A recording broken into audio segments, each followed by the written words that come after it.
एक बाबा जी थे, गांव में जाते थे भिक्षाटन के लिए। उनका जो आश्रम था, कुटिया थी, वो नदी के उस पार थी जहां बस स्टैंड होता था, और इधर गांव था और उधर आश्रम था। किसी को अगर बस में उतरना है तो नदी को पार करके आना पड़ता था। तो वो संत थे और संत आते थे और गांव में आकर के एक ही घर से भिक्षा लेते थे और एक आवाज लगाते थे कि दगा किसी का सगा नहीं, किया नहीं तो कर देखो, जिसने किया दगा उसके उजड़े घर देखो। यही आवाज लगाते थे। उसी गांव में एक वृद्धा माता जी रहती थी। उनके 2 बेटा थे, दोनों बाहर रहते थे। उस माता जी ने सोचा, ये संत जब ये पक्ति कहते हैं तो ये पक्ति सही है या गलत है, इसकी परीक्षा लेनी चाहिए, क्योंकि मेरा क्या उजड़ेगा। मेरे बच्चे तो बाहर रहते हैं, कभी कभार आते हैं, अभी तो गए हैं, उनको आना भी नहीं है, तो मेरा क्या बिगड़ जाएगा। मैं इन संत के साथ में दगा कर रही हूं। उस माता जी ने क्या किया, एक जहर के लड्डू बनाए 4 और बाबा जी को तुरंत से दे दिया, केवल इस पक्ति को परीक्षण करने के लिए कि दगा किसी का सगा नहीं, किया नहीं तो कर देखो, जिसने किया दगा उसकी उजड़े घर देखो। केवल माता जी ने लड्डू दे दिए।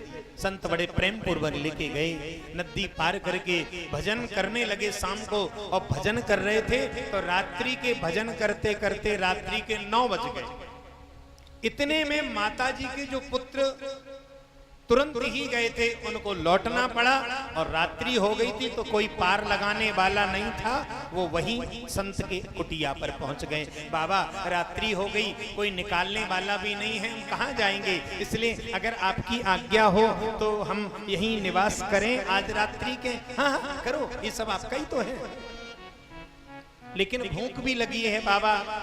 बोले एक काम करो बेटा, आज हम ये समझ लेंगे कि आज हमारा फलार हो गया है, हमारा व्रत हो गया है, इसलिए एक काम करो, किसी माता ने हमें ये लड्डू दिए हैं, तुम एक काम करो, युवा हो और तुम्हें आवश्यकता अन्न की है, इसलिए एक काम करो, 4 लड्डू हैं, 2 में तुम्हारा पेट भर जाएगा, अगर भरता है तो ठीक है, नहीं तो मांग के लाए। नहीं नहीं बाबा हो जाएगा।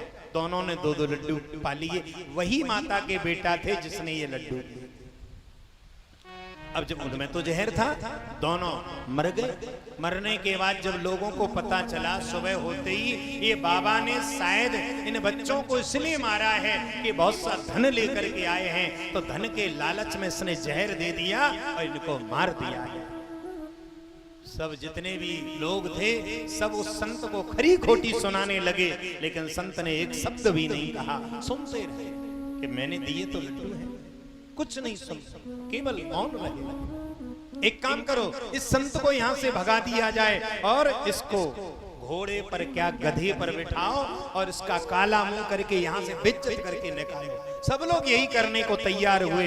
तो जिस माता के बेटा मारे गए थे वो दौड़ी दौड़ी आई। उसने कहा, आप लोग क्या कर रहे हैं, इस संत की दुर्दशा क्यों कर रहे हैं, इसका क्या दोष है। बोले माता जी आप कैसी बातें कर रही हैं, आप ही के बेटा इसने मारे हैं। बोले इसने नहीं मारे हैं, ये मैंने खुद ने मारे हैं। मैंने केवल अब इनकी परीक्षा लेनी चाहिए थी, इनकी पक्ति का परीक्षण करना चाहा था कि दगा किसी का सगा नहीं, किया नहीं तो कर देखो, जिसने किया दगा उसके उजड़े घर देखो। आज मेरा घर उजड़ गया है, मैंने कहा कोई दोष नहीं, इसलिए दगा भी सोच समझ के करना चाहिए। तो ये संतों के लक्षण होते हैं कि संत किसी पर दोषारोपण नहीं करते।